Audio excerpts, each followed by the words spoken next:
first into the tank is a healthier version of a favorite treat. Hello, my name is Heather Saffer. I'm from Rochester, New York. I'm seeking $75,000 for 20% equity in my company, Dollop Gourmet. The first healthier and tastier answer to one of the scariest processed foods on the planet, frosting. Welcome to the Shark Tank Podcast.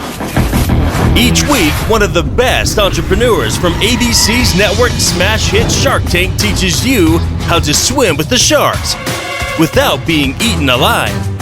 And now your host, serial entrepreneur, TJ Hale.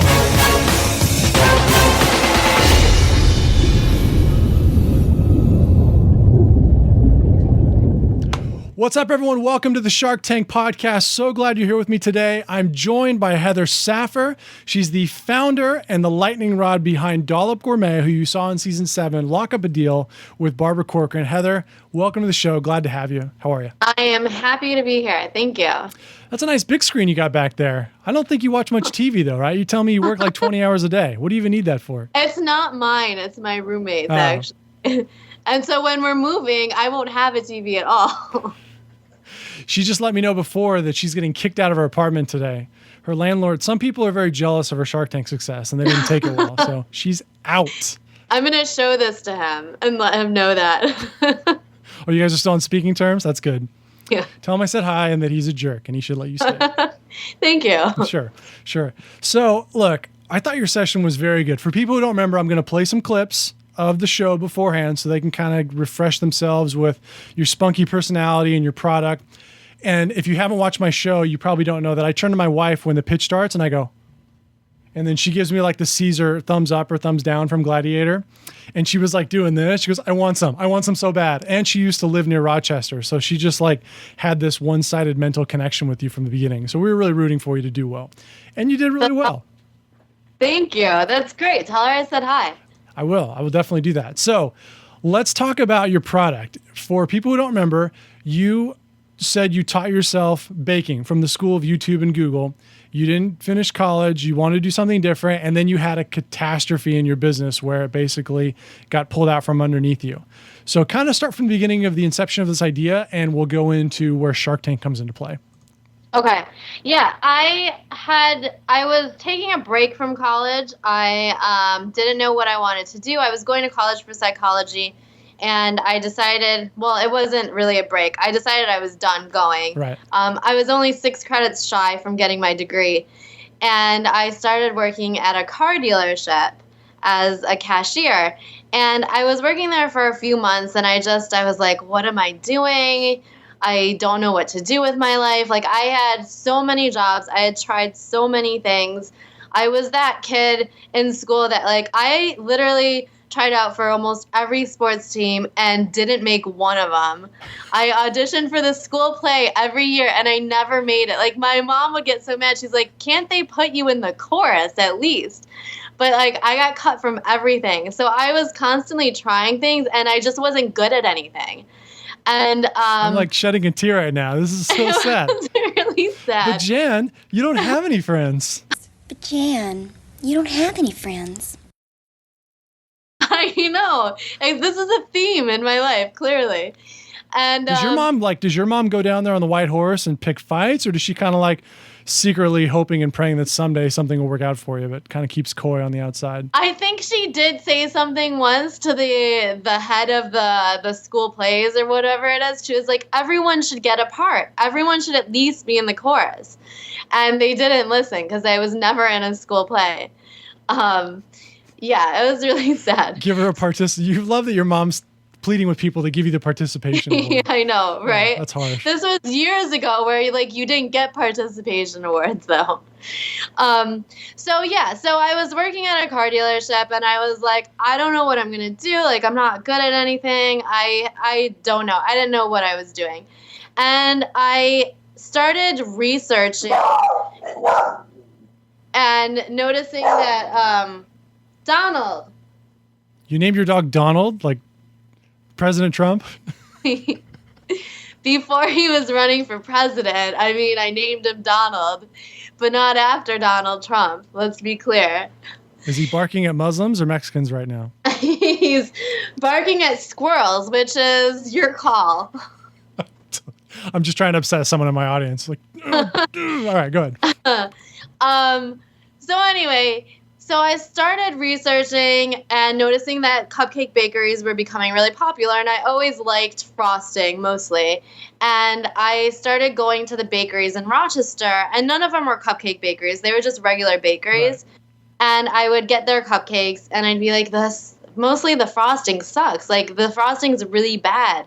And I just thought somewhere within me, I'm like, I could do better. And I had never baked before. And I decided I'd go home after work and I'd go in my apartment, in my kitchen, and just start baking different cupcakes, like researching on Google and watching YouTube videos and learning how to make cupcakes. And then I'd give them to people and let them taste them. And it was the first time that like people tried something I did and were like, wow, you're really good at this. So I was like, oh my God, I'm good at something. I better go with this because I might never find anything again that I'm good at. That was really Heather, like these don't suck. Congratulations. This is progress. This is so sad. I know. It's a very sad story but it's the truth. And so I just started, baking cupcakes and coming up with all different wacky flavors. And this was before, like, there were so many cupcakes out there. And I decided that I could start a business doing it. Time frame. When was this? Because I remember the cupcake craze starting. Like, I remember being aware of it at weddings and parties. Yes. Tell me when this was. This was 2009. Okay. So the cupcake craze was really hot in bigger cities, but it hadn't hit, like, Rochester yet. Yeah. We're a little behind on track. You're close to New York, but you're not that close. No, we're not that close.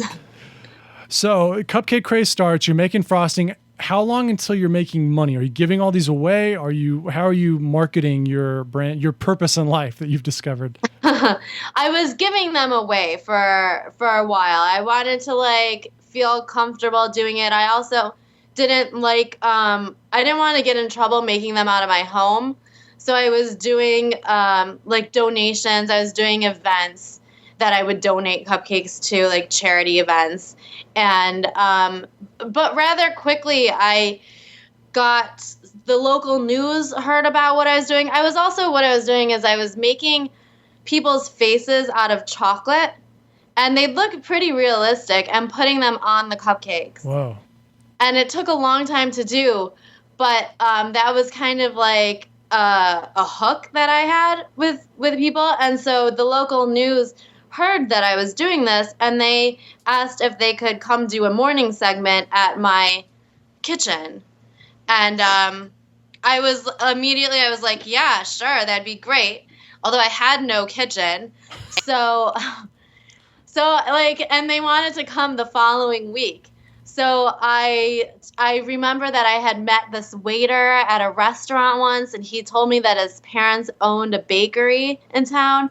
And so I went to him and I asked if his parents would let me like pretend that I was working out of their bakery just for the day, and I'd like say their bakery name, and they were renting space to me, and they'd get the publicity from it. And they agreed. And so the following week I did this morning news segment at my bakery.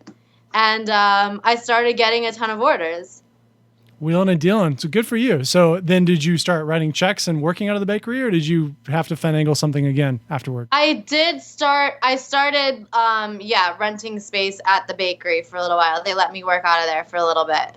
So here's the question. Would I have to buy my face on chocolate, or could I get like my wife's face or Blake Lively's face or somebody else? Yeah, you could get someone. I remember I did Taylor Swift's face. I did the Twilight faces. Of course. On cupcakes, because it was back then, Yeah. So if I want like Bill Murray or Michael Keaton or some obscure. Yeah, you could get anyone's face. Okay.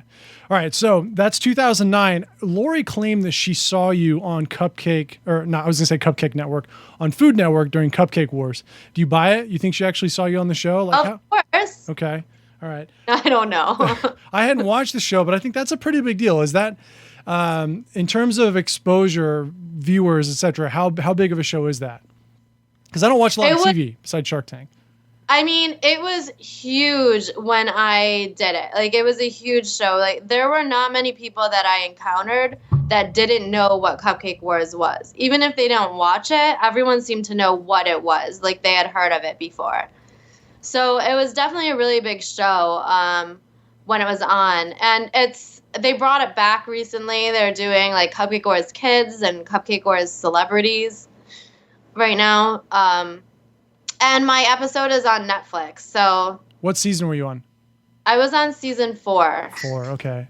They brought it back, but like now that you're not there, nobody's watching it, right? I know. It's kind of tanking now. I'm looking for viewers and audience, but it's not cooperating on Wikipedia. Maybe they don't have it. So anyway, cool. And then you were in business, you started your own bakery, and then that folded. And this is really what I want to talk about, because this is what was appealing to me as a Shark Tank fan, is that you've started this out of nothing. You had this colossal struggle where a lot of people would say, you know what, screw it, I'm going to give up. Obviously, I'm not doing what I'm supposed to be doing. And you hit the reset button, and now you're bigger and better and badder than ever. So kind of take us through that a little bit and how awesomely depressing that must have been. It was terrible. Like, it was one of the worst moments of my life when I found out what was going on, and that this guy that I had entrusted was actually taking money from the business and writing checks to himself and forging my signature. It was really, really devastating. Like, I remember when I got the call, and I was hanging out at my friend's wine bar, and it was after hours, and I got this call from this woman saying that my business had charged $10,000 on her credit card. And I remember getting the call, and I'm like listening to her, and I just like start losing it. And I couldn't even, like, I handed the phone to my friend. I'm like, I just started like sobbing. I'm like, I don't know. Like, I couldn't even talk anymore. You turned into like one of those can't even memes. You're just like, yes. Yeah, that was exactly me holding the phone out. Like, he can't even, like, yeah, it was bad. So that's after Cupcake Wars. So you've got a legitimate, thriving business. No, that is before Cupcake Wars. Okay, so that was my first business. Was not called Dollop. It was by a different name, and then so I started that in like 2009, and it was mostly catering, and I was working out of it's called the Public Market here, and it's open on like Thursdays and Saturdays, and people come in and stuff. And so but you're supporting yourself. Like, what's your annual gross revenue before splits? Back then, I didn't even know what annual gross revenue meant. So, but you're paying your bills. I was paying my bills, and I had some employees, and yeah, I was doing pretty well. I had staff, and things were going really well, and it was definitely growing. And we were doing charity events, and it was great. And then this guy was working with me for a good 9 months, and I was totally in the dark. What was he doing? Like, what was he supposed to be doing? Yeah, he was supposed to be investing, as also helping to manage. So he was setting up charity events. He was setting up other events. He was setting up marketing stuff. He was taking orders. He was doing a lot. He was ordering like signage and just all kinds of like different stuff that pretty much had to do with marketing and getting in more orders. Okay. And I was running like the operations and managing the employees and that kind of stuff. So I don't care that much anymore because you've covered it, but I'm curious where you met someone who's like, hey, I'll invest, and was it sweat equity, or did he write you a check? Neither. I was really naive. I had never been in business dating before. him? Did you meet him on like plentyoffish.com or? No, I was not dating him. I met him. He had sent me a Facebook message, and this was like when Facebook was not like it is now. And it was useful. And we had mutual friends. He grew up here. And his friends like hung out. Like it was just bizarre because no one else like alerted anything to me that anything was wrong. They trusted him too. I think I like met his dad once, and he had a daughter, and so it was strange. Like, I definitely had a gut feeling that something was wrong, especially even like the initial meeting I had with him at Starbucks. But I was like, he's gonna invest, he's gonna help, I need help. I put myself in that desperate position that you never should, and felt like I needed someone. Right.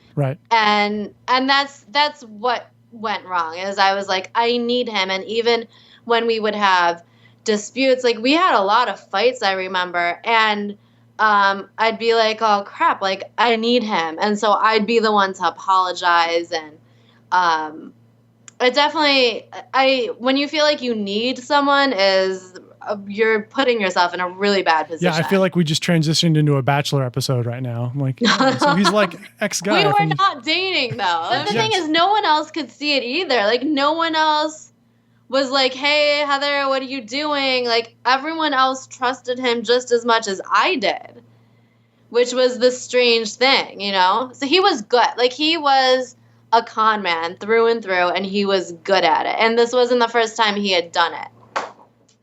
Yeah, bad example, Bachelor. Maybe American Greed, but either way, he had issues. So I kind of want to juxtapose the Cupcake Wars with Shark Tank. I know we haven't talked about you being on Shark Tank and what that resulted in, but I kind of feel like you're in this groove now. Like, what's the next reality TV show you're looking at? Is like instead of The Voice, is it going to be like The Frosting or The Cake? Or what are you applying for right now? That's the thing. Like, there's nothing left. Now I'm just trying to get my own show. Like, I mean, there's no more reality shows for me to go on. You've hit there's nowhere else to go? Yeah, no. I just got to get my own show now. I mean, there's nothing else to go after. True. They come out with 500,000 shows a year. You probably ought to be smarter just to start your own. So let's talk about going on. Just give me a quick overview of how you got on Cupcake Wars. Did you seek them out, or did someone tell them about you? Someone, a casting agent called me. And I had just opened Dollop, so the new bakery had just opened, and I got a call, and they asked me if I wanted to audition, and so I had to do all the paper audition, and then create a video audition and send that in, and then I had to wait a couple months, and then they called and said that I didn't make it, and so then a year later, a casting agent called again and asked if I wanted to audition again. And you're like, season 3 kind of sucked. She's like, well, we want you to come on. You're like, it was really good. I liked it. I'd love to come on. Yeah, I was like, why not? All right, I'll make a new video. And those videos that you had to make for that show are a lot different than the video you need to make for Shark Tank. So those videos were a lot more work to make a video for that show. So I made another video, and then I waited again, and then finally they called and said that they wanted me on. You said, good, because I'm going to win. Did you think you were going to win when you started? Like, did you have that level of confidence that you were a contender? Yeah, I knew I was going to win. Like, there was no, I don't look so shocked. Well, we've come a long way since high school in just like 10 minutes. This is impressive. I know. I don't, it wasn't even like a confidence thing. It was just I have to win. Like, it was just this like weird knowing that I was going to win, that I had to win. Like, there were no other options on the table. If I was going to go do this, I was going to win. I love it. Like, and now my mind's racing. I'm like Tanya Harding going to win, like at all odds, or you just knew that you were the best? Maybe not Tanya Harding level. Like, I am going to win. I didn't bring any weapons with me. No, I think he had a big bald hitman. Okay, cool. So you get off the show, and I've talked to friends who are in the space, and they say it is a really big deal, lots of exposure. What did that do for your business? Because I'm going to compare that later to Shark Tank. Talk to me about the growth, the exposure, the capital in terms of sales. What did that look like? So it was different in one aspect because it was mostly localized. The exposure wasn't localized, but the fact of people, foot the traffic. sales. Yeah. Right. The sales were localized. But it was crazy. Like, there was a line outside around the block of my bakery for weeks. It was really madness. And it was February in Rochester. So it's the dead of winter. And people are waiting outside for hours to get cupcakes. Is that because there's nothing else to do? Or is that because they want them that bad? More credit. it. I know, but it snows like 5 feet a day up there. Like if they're going to go outside, they're not going to run errands all over town. Like we're going to Dollop, we're buying frosting, we're coming home. Yeah, well, most takes people all wouldn't day. wait outside in like the bitter cold for cupcakes for hours. That's nuts. It was crazy. It was really, really, really crazy. So no, you're not doing any sales online. Like they have to come in the door for you to make money. Is that right? I was doing some sales online. I had created these like cupcake kits that all the toppings and frostings and cake came separately and that people could like make their own cupcake. And I did that for a little while, but it was getting too complicated. And yeah, I definitely got sales from it, but not as many as the local sales. Not I mean, enough it was to focus on that in any right. large percentage. And then, but no hot food or delivery sets or anything like that, right? They have to come into the shop. Oh no, we were doing deliveries. Okay. Yeah. Yeah, we did a lot of deliveries. So, okay, so things are going good. Tell me about Shark Tank. Now, did you decide, you know what? This is good. I could do this again. I could be on TV again. There's a show called Shark Tank. I'm going to win that too. Like what was the paradigm shift to get on the show? I knew that it would be a huge boost for my business if I could get on. And I am definitely comfortable doing TV. So like it was kind of like a why not? Like there wasn't really a should I or shouldn't I? It was a I should and why wouldn't they have me on? But I was definitely like nervous that I wouldn't get on. Like I really, really, really wanted to get on the show. And for people who want to hear about how she got on in that process, we did an insider segment. You can go to the link that I'm pointing to below, which if you're listening and not watching is sharktankpodcast.net/premium content. So definitely check that out. And in terms of getting on the show, you only tried out the one season though, right? We didn't ask about that. You didn't try out in season 6? No, I only tried out the one season. Okay. And then you actually had a pretty easy time comparably. It might not have seemed easy to you, but compared to some other entrepreneurs you got on your first go, you did it without having to do any special song and dance in terms of open calls. But once you got there, I'm curious about your decision-making process. So I want to talk about critiques that I have. So I've got some notes, and I'll go through a couple things before we get there. One is you were in all 85 Wegmans and 215 Meijer stores within that first, you talked about within the year, but by this point you'd already been open a year or two. So I'm confused. Did something change from the bakery to now? Did you not have that frosting product for only a year? Is that what you're talking about? Yes, correct. I closed the bakery at the end of 2012. Okay. And it took me a while to get the frosting off the ground. And so I didn't actually get it launched until November of 2014. Why did it take so long? Were you not already working on it when you were working the bakery, or was it a clean cut? Now I'm going to start on this next project after the bakery closed. I was working on it when I still had the bakery. So the plan was to close the bakery, I had just gotten the book deal, focus on writing the book and launching the frosting. So immediately after I closed the bakery at the end of 2012, I went and exhibited at the Fancy Food Show in San Francisco the next month in January. And I got a lot of great feedback from buyers and people about the frosting. But I had a really hard time after that. Like, I was like, oh, it's frosting. Like, how hard can it be to make? I'm sure I can find a manufacturer. Like, how hard could this be? Well, it was really, really, really hard. And so for the next year, once I got back from the Fancy Food Show, like, I could not find a manufacturer. And I called 70 to 80 manufacturers. And over the course of the year, like, I just could not find anyone at all. And I didn't find anyone until a year later.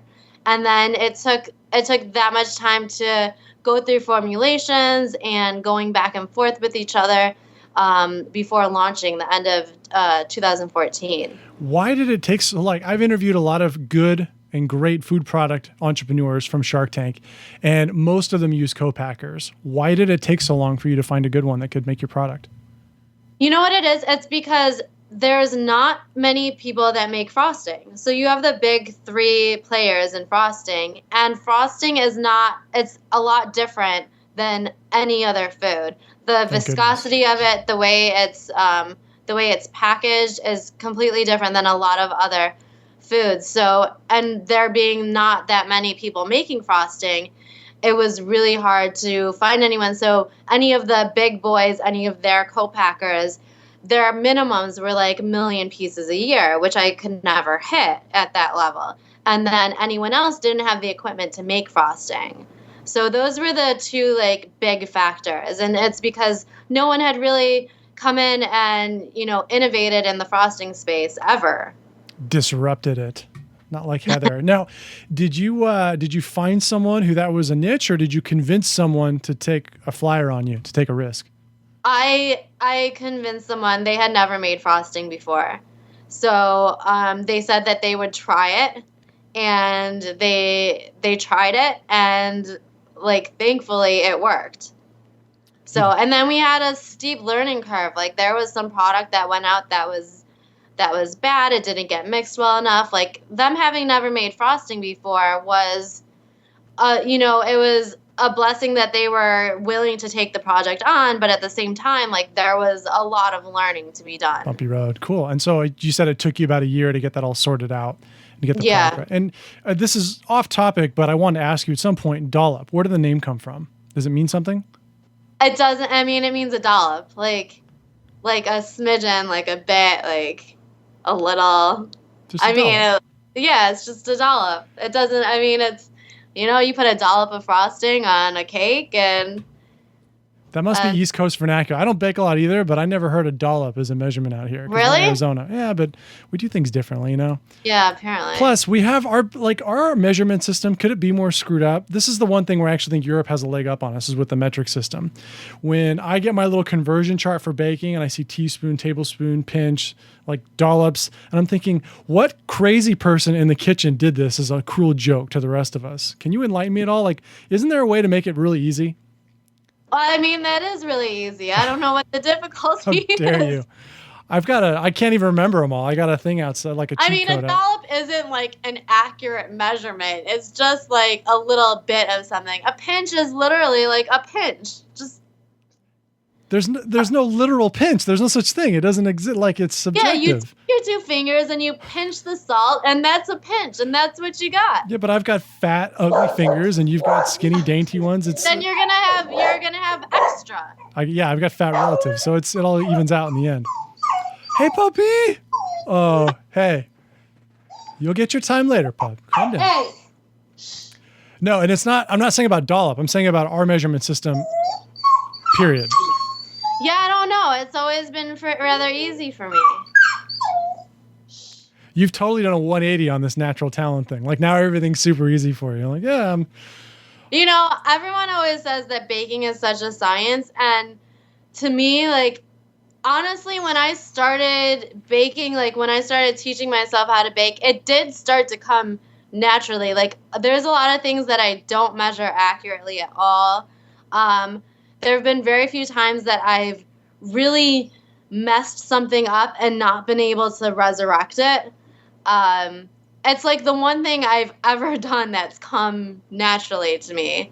So that's why I've been so gung-ho on, like, this has to work, because I don't know if there's going to be anything else. Yeah, you went from not having skills to being like the Rey of Star Wars, just this all-competent ingenue who can do anything. Everything you touch turns to gold. I don't know about that. So yeah, I'm going to start using the word dollop a lot. I'll be like, dollop, dollop, dollop, dollop in the kitchen. Yeah, it'd be like it works with anything. It'd be like a techno rave song that I use when I'm cooking. All right, so a couple other things here. 85 Wegmans, 215 Meijer stores, awesome. Like I said, my wife lived in Rochester. When she heard you say the W word, she's like, oh, I miss Wegmans so much, because we don't have them. She loves Wegmans. Now you're in Whole Foods, is that right? Yeah, a couple of Whole Foods regions. Where else are you testing, or where else is the product available? Have you made any more progress since then in terms of retail? I'm in H-E-B too. Okay. And a handful of independents and online. And I'm talking to other retailers right now, but nothing. I haven't launched anywhere new since Shark Tank. So you were somewhere around 200,000 plus for what you assumed you would do in sales that year, which was 2015.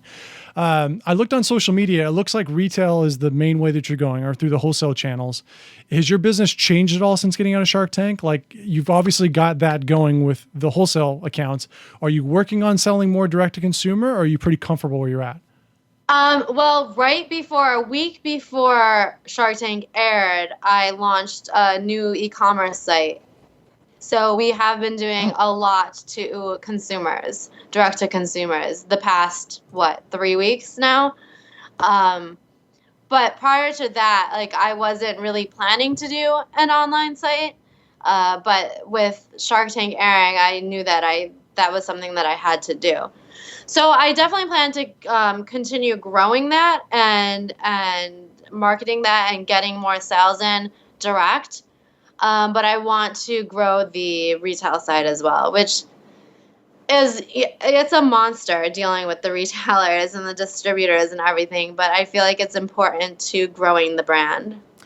Your website, it looks like Shopify. It's very well done. I thought it was fantastic when I saw it. Thank you. And I'm curious about the price. You were at $6.99 in retail when you went on Shark Tank. Did you raise the price across the board? Like, is your MAP policy changed? Because you're $7.99 on your website. What's the story there? So in retail it's $6.99 in Wegmans stores, and Whole Foods is a little bit more. I think it's $7.99 or $8.99 in Whole Foods. And on some other online retailers, it's $8.99. On Amazon, it's $12.99. So on my website, in order to compensate for the shipping, since we're giving a really good shipping deal, we brought the price to $7.99, which seems to be an average between the retailers that are selling That's it. where the balance is. Yeah. With the shipping. Now, one thing about Amazon, which I wrote this down because I thought this was crazy. I just hadn't heard this before. You're selling it for almost twice the price on Amazon, and it's selling. How does that make sense? What's going on there? I mean, I can't explain like why it's selling. I think that people that are buying on Amazon, like, they're buying other things at the same time. They're getting the free shipping, like, so it just kind of washes out to them, I would assume. But the fact that I'm selling for $12.99 on Amazon takes about $6 per sale. So I want people to know, like, I'm not trying to, like, rip them off. I'm not profiting that extra amount. That's going directly to Amazon with FBA. Like, that is what I have to pay Amazon per order. That seems a little high. Interesting. I didn't realize it would be that much. And I was also curious if that was now that answers my next question, which is that an experiment where you just had a happy accident that people would pay a lot more? Or is that something you came to over time and said, this is where I need to be to make it make sense? Yeah, it's just where I need to be because Amazon's taking $6 because I'm using the FBA, the fulfillment by Amazon. So I don't want to charge, like, I think most food brands, like, don't want to charge people more. But by the time, like, it gets through the distributors and the retailers, like, that's just what the price ends up at. Like, I'm not profiting more than I need to. I'm not trying to, like, dig out of people's pockets for my product. It's just when it goes through all those channels, it winds up at a higher price point than, I would generally like it to be at. Interesting. Okay. So yeah, and I never assume price is an indicator of value, right? So when there's a higher price, I don't go, oh, they're trying to screw me. It's like, no, they wouldn't do it if people weren't paying the money. So it makes sense. Yeah, it's funny. Some people have, like, different philosophies on that, you know? Some believe in economics and some don't. And what are you going to do? Like, the price is the number one indicator for what people are willing to pay, period. I just was curious how it was so different amongst different platforms, because I would look at your website too and go, oh, well, no big deal. I'll just buy it from the website. But maybe people on Amazon are doing that. Okay, so you had some critiques in the tank, and I want to close with these because this is one of my favorite parts of the show, is to talk about, like, if you made any adjustments or pivots based on the feedback that you got. So the first one was Robert, who said he doesn't like frosting. I'm out. And I don't have any comment except for, can you trust a man who doesn't like frosting? No, you cannot. Is Robert evil? Yeah. You can't trust a man that doesn't like frosting. They're immediately out. Did you make a snide remark that they cut out on TV? I mean, I would have just given them the Jim face look, like. I don't know what I did. Honestly, I think I was just like, okay. I was trying to be polite. Yeah. Like, well, I wasn't see you in surprised hell. though. He's not like a big dessert person, so I wasn't really surprised. But he should have been waiting for healthy frosting. Like, this should have been the key to happiness in life. That's true. That is true. Yeah. You know, it's like people who drink 2 gallons of Diet Coke every day, and they're like, man, if this had sugar in it, I'd be dead by now. I'm thinking, you're going to die soon anyway. Okay. So Kevin O'Leary, this was kind of my hang up with your appearance that, again, disclaimer, I thought it was fabulous and you showed great on TV, but Kevin must have believed, like you did on Cupcake Wars, that he was going to win when it came to getting a deal with you. He packaged up Wicked Good Cupcakes without their permission and basically made a deal that you couldn't refuse, and then you refused it. So I'm going to play the clip so people can understand what I'm talking about. I don't like frosting. I am the #1 cupcake FedExed in America today. So I would like to go to that database, cut a deal with Wicked, and make this part of our product line with your brand. How is your partner going to feel about that? I You're think bringing in a competitor. If there's no, this is icing. But This is your icing. cupcakes have We don't icing. sell icing. We don't But sell they, icing. they all have icing on. This is to sell to the supplemental market who actually bakes, because one of the product lines you don't know yet about Wicked is we're going to provide the actual baked goods so you can bake yourself. I can really help you move it online. Have the infrastructure already, have the customers, have to work a deal with my partners at Wicked, but I think they're going to warm up to this idea. Okay. I'll give you $75,000 for 33 1/3%. Because I'm going to have to give them some equity to make it work. No, you're not. I am. Kevin, you're asking her to welcome a partner she knows nothing about? Barbara, you can make all the noise you want. I want you to understand the offer, because I don't really care what she thinks about it. I all got right? it. I will give you $75,000 for 33 1/3%. Okay, thank you. I really appreciate that offer. I think it's awesome. And? Talk to us about your thought process when Kevin gives you this pretty good package deal of, hey, you're going to give frosting to all my FedEx record-holding cupcakes that go out. I like Kevin. I do. Like, I don't dislike him, but I didn't think that was a good deal at all.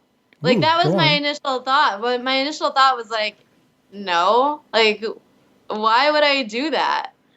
So it wasn't him that I disliked. I thought the offer was like, okay. I just kind of like passed by it, as you could tell, probably. You did. You're like, next. Barbara, Yeah. what do you want to talk about? Was it because you'd already done the kits before and that didn't interest you, or was it the valuation? Like, what part of it did you hate? Because he's promising you volume, right? And he's saying we're going to sell more product. Which part of it did you dislike?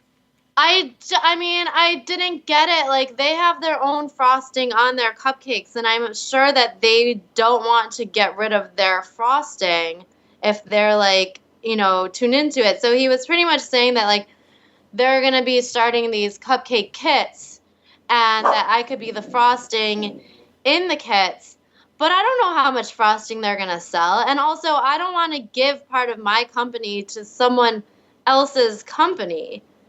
Like, why would I do that? I'm calling Tracy right now. I'm going to see what she says about this. If she was going to do that deal or not. No, and then Mark called him out. He's like, well, I got to give them some equity. And Mark's like, no, you're not. I was dying. I thought it was hilarious. It's like, you're I was like, why would I give them equity in my company? I was like, no, okay. Okay. All right. Fair point. So Lori said, I don't think this is so Barbara tries to invite Lori into a deal she didn't ask to be a part of. And Lori says, not really QVC deal. I'm out. At this point, I know what you agreed to on TV. What was your optimal deal? Did you want Mark and Barbara? Did you want Lori and Barbara? Did you not care at all? Like, tell me about that. Let me say, I honestly don't remember. When I was watching it, I did not remember Barbara offering to go in with Lori. Like, when I was watching it, I'm like, really? That happened? Like, I didn't remember that happening. That's so funny. My ideal situation, I really wanted Barbara or Mark. And I mean, ideally, everyone wants to be made an offer by all the sharks. But I was happy getting an offer from Barbara, and I wanted an offer from Mark, but he said you'd make him ginormous, and I'm like, that's no excuse, bro. Get on board. I know, right? But he literally ate all the frosting. I'm a frosting freak. I've heard people say that too much of anything is not good for you, baby.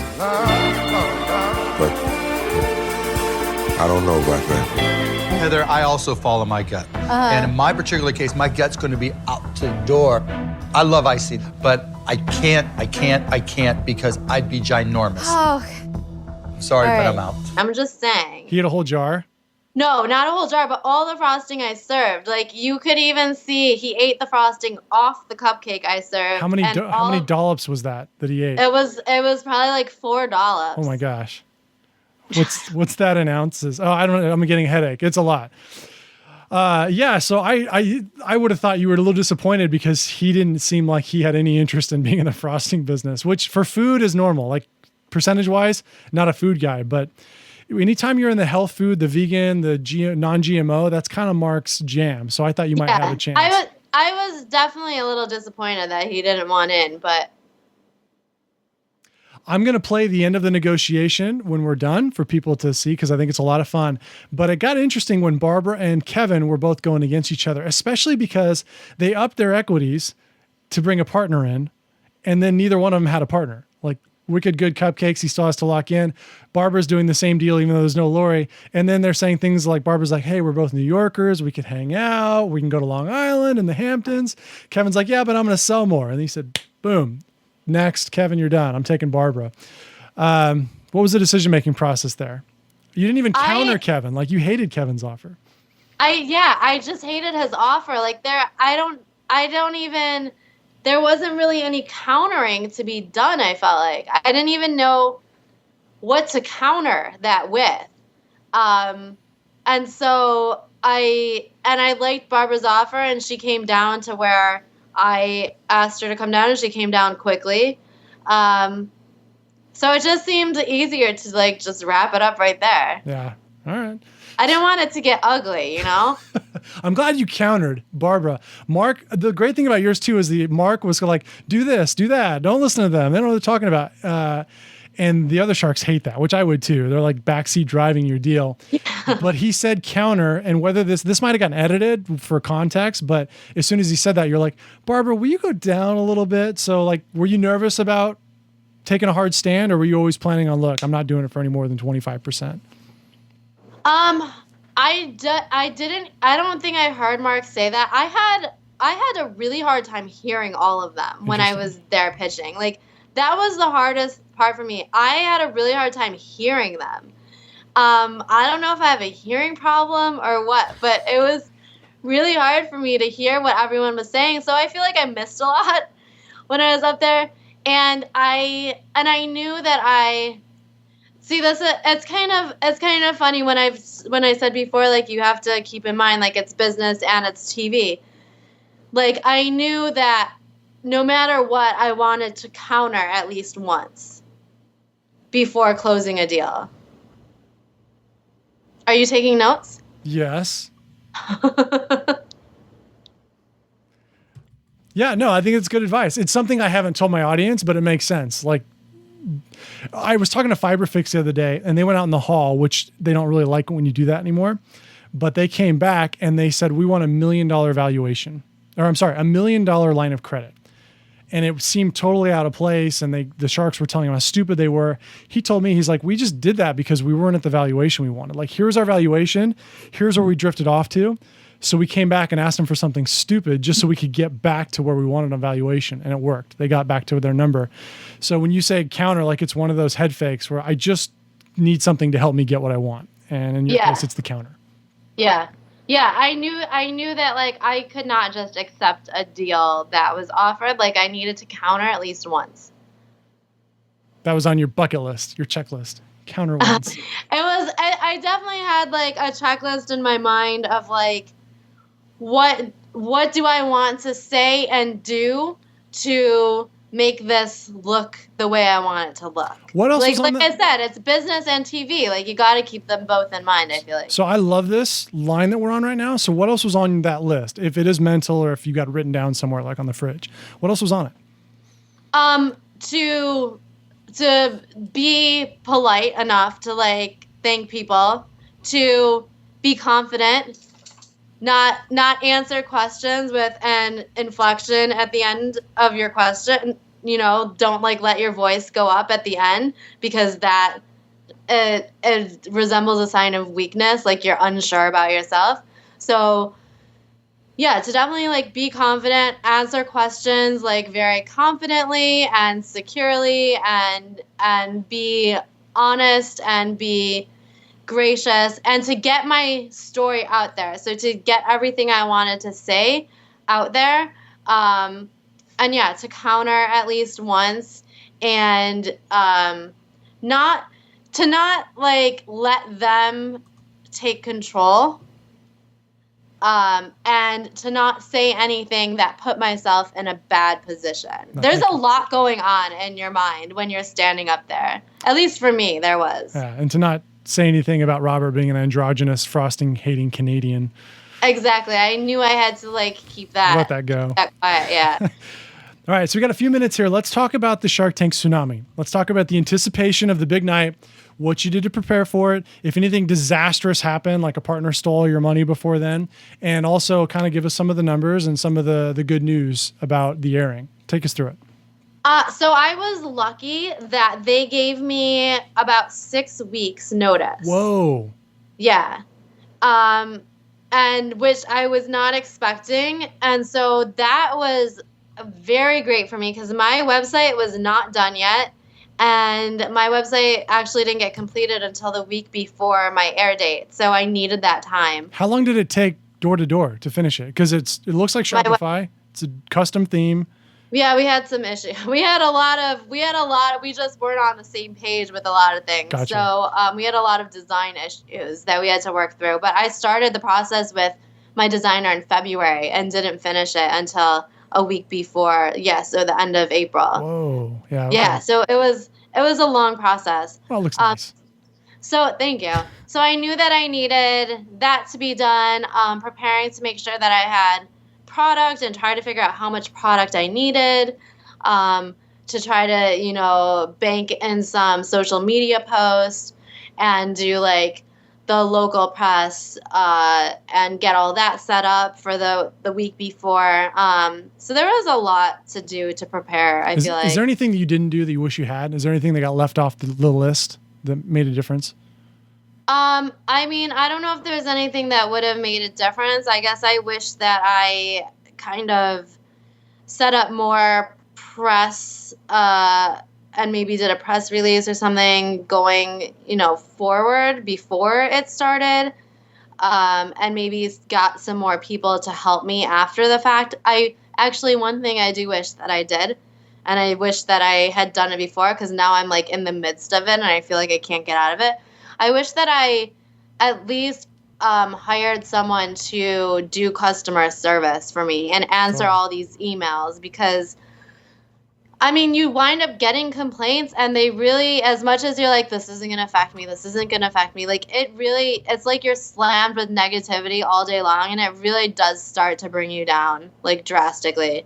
So I wish that I hired someone to, reply to all those emails so that I wasn't seeing them, my phone wasn't buzzing with them like all day long. And me, because I immediately, I'm like, I have to reply right now, like I have to like make them feel better. I have to make them happy. Like every time I get an email. And they're just dragging you away from actual important work that only you can do. Yeah. I had Johnny George on, and he remember Tree Teepee, like nicest guy in the world from Florida, cried on the show. John Paul DeJoria. I've totally lost you. Okay. So he was from season 5, super nice guy. He told me when we aired, he's like, yeah, it's been about a year. He goes, I'm still answering emails from my show. Like I still am not through them. And I thought, you can hire 2 people.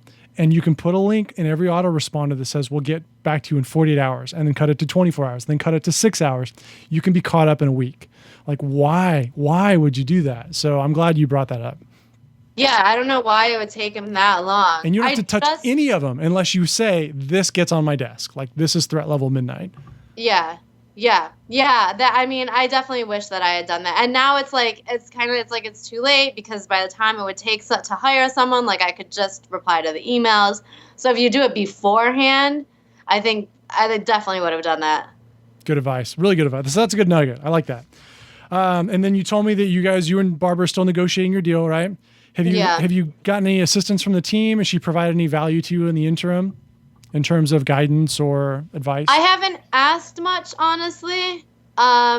There hasn't been too much that's come up that I've asked. I did ask a lot beforehand, like, what do you think I should price my Shark Tank special at? What do you think, like, this looks like? Like, I sent them the website, asked them questions about. I did, like, go to them a lot for advice for preparing for it to air. Now that it has aired, there hasn't been much. I mean, I did send them the Forbes article, and Barbara did share it last week or over the weekend. Like a couple days ago, she shared it on her social media. But other than that, there hasn't been a lot that I've really thought, hey, let me go to Barbara's team and ask about this. Right. Makes sense. Cool. And then have you seen Kevin like pulling up in a black van with no windows trying to swipe frosting from your garage or nothing like that? No. I if he wanted to, he's welcome to, though. I'm not going to stop him. For his wicked good cup kits that he's working on? Yeah, no, I have not.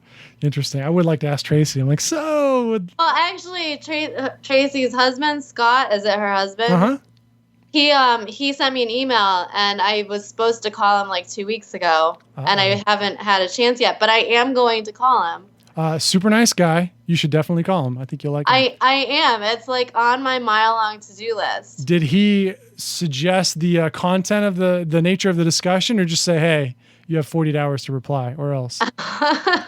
Well, we'd be in the or else period if that's what happened. Yeah, you might already be. No, I'd encourage you to. Scott did an article. We called it Would You Rather, Kevin O'Leary or Marcus Lemonis, because they're both involved in the business now. Right. And super nice guy. So I'm sure something good will come out of it.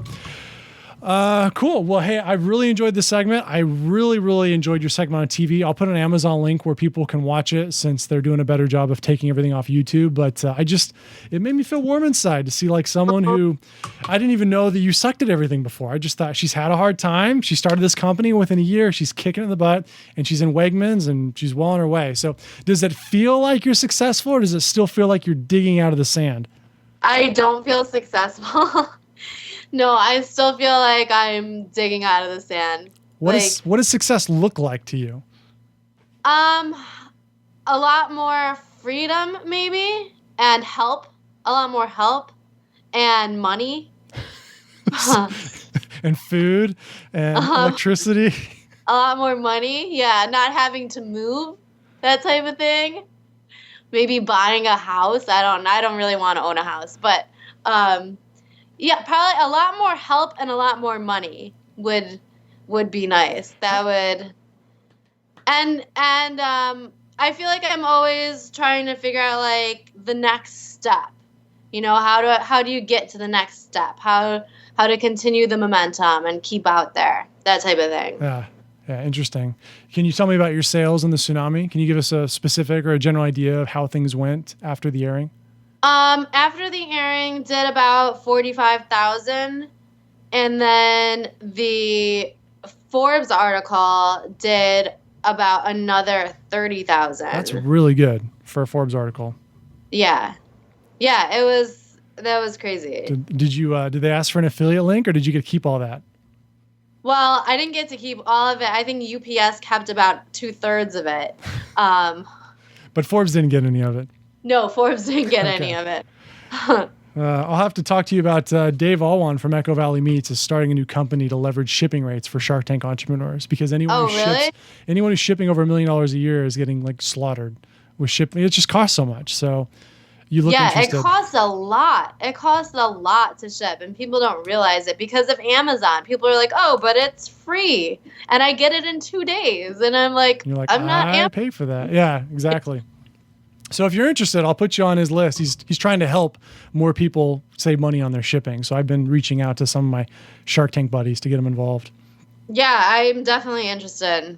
All right. And for those of you listening in the audience, once we get the kinks worked out and we do our guinea pig testing on people like Heather, we're probably going to open it up to the general public at some point. But he ships a ton. It's all door to door and it's heavy packages. So he's like, some of these people don't even realize how much money they're wasting not asking for better rates and not using X, Y, and Z, Dave Alwan super secrets techniques. So yeah, I'll keep you in the loop. That'd be great. Time's up. You've been amazing. Thank you so much. Where can people go to get their hands on some of your amazing frosting? What do they do? They can go to dollopgourmet.com and order it directly. They can go to Wegmans, H-E-B, Whole Foods in some states, and a handful of independents that I'm not fully aware of. And which one should they start with? Like you've got on the website, you're featuring hot chocolate frosting spread, Madagascar vanilla, peanut butter cookie dough, and sea salted caramel. Like if they had to choose one, can you pick just one? Yeah. If they had to choose just well, they one? should buy one package of at least 4. But if I had to pick one flavor to start with, to taste first. It depends what your taste is. It's hard to tell someone that. You know, are you a chocolate person? Get the chocolate. I personally really love the peanut butter with pretzels. See, I don't bake a ton, and so I like to put it on ice cream, on fruit. Banana chips dipped in the salted caramel is amazing. So I never ate salted caramel in my life until I tried Sweet Pete's salted caramel from The Prophet. I don't know if you're familiar with that or not. Yeah. And it was one of the best things I'd ever tasted. So now I always try sea salt. And it's hit or miss, but I really want to try your frosting because it looks Well, good. I'll have to send you some. I would love that. And I'll find my own banana chips and pretzels or whatever. Yeah, I think just get the unsweetened banana chips because you don't need the sweetened ones when you're dipping it in frosting. Ooh, good tip. Good tip. All right. Well, I'd like to encourage everyone listening to go to dollopgourmet.com. Follow our on social media. I'm assuming it's at Dollop Gourmet on all the main profiles. And we're really excited to see what comes of the business over the next year. And we'll be cheering and rooting for you to figure out that next step and make it great. Thank you, TJ. This was fun. I appreciate it. All right. Talk to you soon. Good luck. Okay. My darling, I can't get enough of your love, babe. Believe me, You don't his have with partners- Daisy. His partners are You can not counter, going to Heather. put out a welcome mat for you. Trust me. What will Heather, happen what does your gut say? here's Barbara, what- would you do 25%?